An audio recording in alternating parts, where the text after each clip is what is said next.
गोदी लाए नंद जी देखो मुख चूमती रे।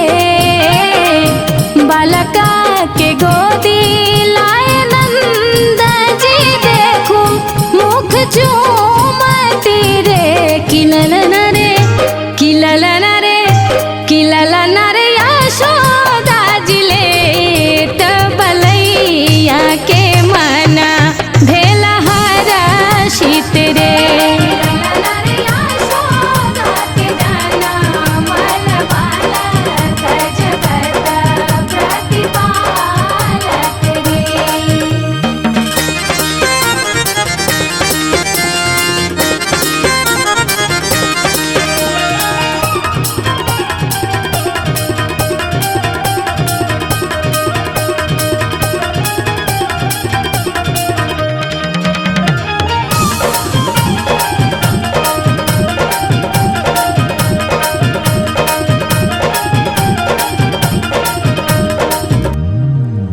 राजा लुटावत अनधन सोनमा के रानी हाथ कंगना रे।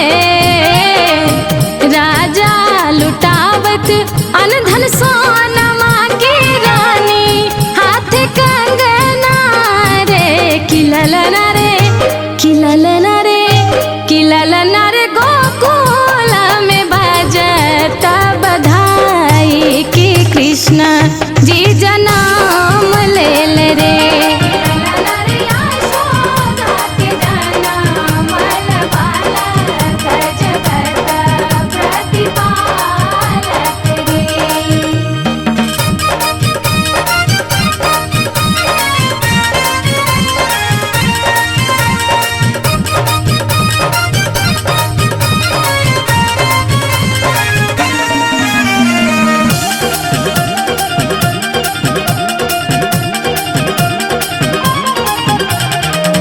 देवकी के पुत्र सुरेश्वर बनी का कन्हैया आयल रे।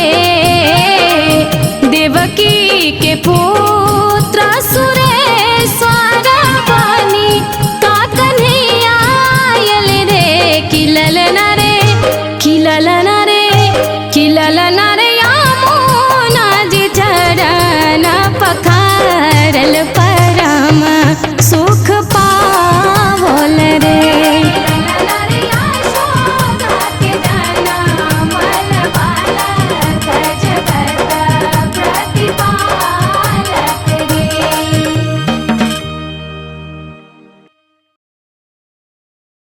नीलम मैथिली चैनल का सब्सक्राइब करबा के लेल लाल बटन का दबाव आ घंटी पर क्लिक करके नव नव मैथिली गीतक आनंद उठाओ।